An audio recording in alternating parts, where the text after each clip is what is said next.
Thank you very much, David. We reset the clock now, and Robert, you have 12 minutes to respond. Thank you, Chris. Thank you, David. I want to reiterate first some of the things that David said at the beginning. That is that historians, in trying to assess the historical reliability of a figure in the distant past, look for early sources, multiple sources, and independent sources, and we have none of these for Muhammad. And David referred to a massive gaping hole in the record, and that is indeed a massive hole. It has to be emphasized that it's extraordinarily strange and completely inexplicable that if Muhammad existed and delivered the Quran in whole, although it wasn't collected till after his death, but it was complete, presumably at the time of his death, then the Arabs began to conquer the Middle East, North Africa, and Persia in the 630s, 640s, and the subsequent decades, energized by and motivated by the teachings of Muhammad and the Quran. And yet they never mention either one in any of their communications. And the people who were conquered, who left abundant records, and they say that the Arabs came and they laid waste, they never call them Muslims, they never say they had a holy book, they never say they had a new prophet, they never say they had a new religion. They call them Ishmaelites, Hagarenes, Saracens, and so on. They never call them Muslims. And so the only thing that people who believe in the existence of Muhammad can point to is the criterion of embarrassment that David enunciated. And I have to say, actually, that when I wrote the biography of Muhammad, The Truth About Muhammad, although I was aware of the very shaky historical reliability of the early Muslim sources I used for that biography, I also believed in the criterion of embarrassment at that time. And I remember having a conversation in The Hague with Ibn Warraq and saying, why would Muslims have invented these stories if they cast their hero in a bad light? And he, of course, very calmly pointed out something that I had never thought of, that David has already enunciated as well, that what's embarrassing in the 7th century or the 8th century or the 9th century in a very different social and cultural context is not what's embarrassing in the 21st century to Americans or even to Muslims in the Islamic world. And so David lists 7, and I'll go through these. There are explanations for all of them. For example, Muhammad being afraid that he is demon-possessed. Ultimately, it is determined that he is not demon-possessed. One of the clear reasons to invent a story of that kind is to lay to rest charges that all of this is demonically inspired in the first place, and say, well, that's been considered. Actually, it was considered by the Prophet himself, and then ruled out on the basis of sound evidence.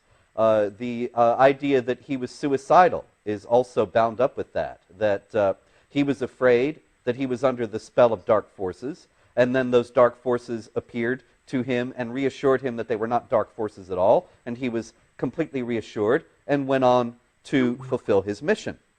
The idea of the satanic verses, that he delivered revelations that turned out to be satanically inspired. This is, of course, a persistent embarrassment, and most often you'll find Muslim apologists saying that this event didn't happen at all because they have no explanation for it. But the clear explanation for it, if one posits that all of this was made up by a committee and by various people over a period of time in order to develop a religion for the Arabs that would justify and unify, strengthen, and help expand the Arab empire, then obviously if this thing is in a position of flux and if this religion is being developed, it's going to go through stages, and it's going to go through stages that contradict earlier stages. And so there has to be some explanation made of why things were taught that then are not taught. And so it's exactly the same if one believes in the existence of Muhammad and saying that he's a false prophet who changes his teaching to suit the changing situation, and then he has to explain that. It's the exact same explanation in this case, that the Arab leaders, in developing the stories of Muhammad, they had to explain contradictions. And so this is the explanation for it. It's the same thing when he's the victim of the black magic. Here again, he emerges victorious over the black magicians, and so this is designed to reinforce that this is not black magic, that this is distinct from black magic, and that it is powerful over black magic. The idea that Muhammad has a special exemption from his own moral law. Well, Allah can do what he pleases, as we know is repeated many, many times in the Quran and in Islam. And Muhammad is touted in the Hadith, as David well knows, as having been given the sexual potency of 60 men. And this is something that's held up as a sign of his extraordinary position, his extraordinary virility, that he was not like other men. He was not an ordinary guy, but he's somebody worthy of obedience and worthy of emulation. The idea that his end is ignominious has another political purpose, that instead of dying in battle, he dies being murdered by the Jews. The demonization of the Jews is something that runs as a golden thread through the Hadith, as well as the Quran itself. And it seems to be a particular preoccupation of the Arab leaders at the time that the Quran and the Hadith were being put together to demonize the Jews, as evidently they saw them as formidable opponents to the new religion.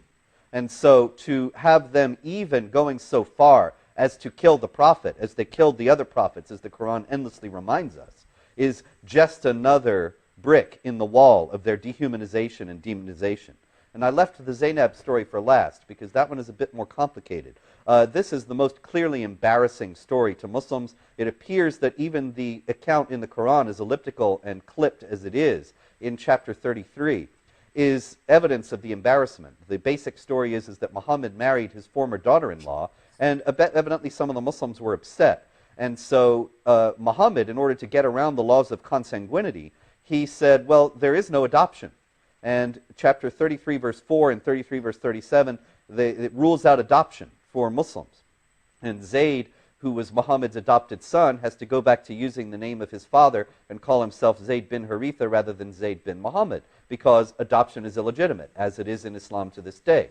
Now, the thing about this story is that it ends with a very curious sentence, and that is, Muhammad is not the father of any of your men, rather he is the seal of the prophets. It's a curious doctrine in the Quran that all the prophets are blood relatives of one another. They are, as the Quran says, of one seed. And of course, as is well known, the Quran even presents Jesus as the nephew of Moses. Now, the idea that the prophets all had to be from one bloodline made it clear that if the Arab leaders who were making up Islam had to present Muhammad as the last prophet, to avoid challenges from other prophets who might weaken their empire by becoming the center of a divided loyalty, then they had to make sure that Muhammad would be emphasized as the final prophet, the seal of the prophets, which meant, if all the prophets were of one bloodline, that Muhammad could have no son, either natural or adopted. And this story was invented in order to show that Muhammad had no son, and that he even did have an adopted son, but Allah ruled out the necessity for adoption, ruled out the legitimacy of adoption, and emphasized that by giving Muhammad in marriage his adopted son's ex-wife. And this was no violation of the laws of consanguinity, because Muhammad was not this man's father or any man's father. It's also an indirect dig at Christianity, which of course has a whole theology of adopted sonship, and that the non-Jews are the adopted children of God.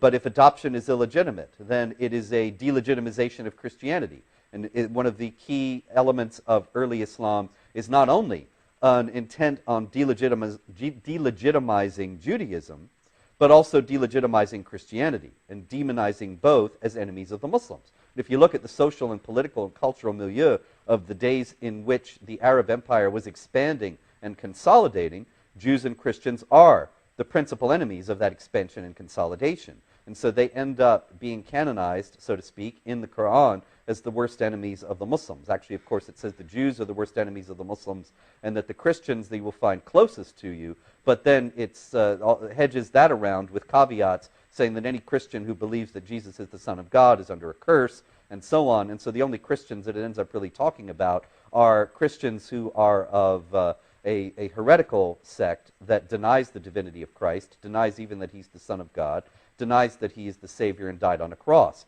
There was Gnostic Christian literature that denied that Jesus died on the cross, and it appears that these were some of the traditions that the early Muslims picked up to create the teachings about Jesus that are in the Quran and Islam. And so I come back around in the conclusion to where I started at the beginning, that there is no mention of the Quran from people who are supposed to have been motivated by it and energized by it.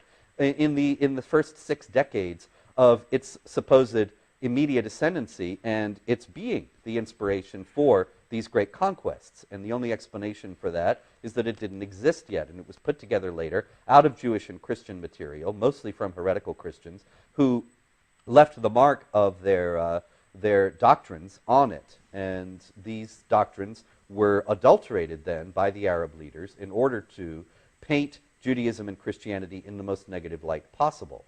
But in any case, there is, in all of this time, in the first part of the 7th century, after the time that Muhammad is supposed to have died, and even into the 8th century, there is very slight mention of Muhammad, very slight mention of the Quran. Then suddenly, in the 8th century, and particularly in the 9th, we begin to hear these stories of immense detail, where we know so much about Muhammad. We know practically everything that he did every day. And yet, where were these stories in the 7th century? Why do none of the early Muslims ever tell them or even mention their guiding prophet? Why is it that they hid these stories away if they had them and never even referred to them? Obviously, this is much more likely to have been a process of legendary elaboration, and that once Muhammad was established as a figure who was going to be the center of this religion and somebody who was worthy of emulation, then it became necessary for people to fill in the story about him and to make up accounts of what he said and did. One of the most notable things about this is that the Arabs, in the time that Muhammad is supposed to have lived, up until the year 627, actually used a calendar that was a lunar calendar, but it contained leap months, that is, extra whole months, that would bring the lunar calendar in line with the solar calendar. Now, the funny thing about this is that the leap months were abolished in 627, and in the accounts of Muhammad's life, he never does anything in leap months. And yet, he's supposed to have been 57 years old in 627. So he lived all his life with leap months, and yet he never did anything during them. Obviously, the best explanation for that is that the stories were invented at a time when the Arabs forgot they ever had leap months. And so they never put any stories in those times. But that just shows up the legendary character of this material. Thank you, Robert, and thank you, David.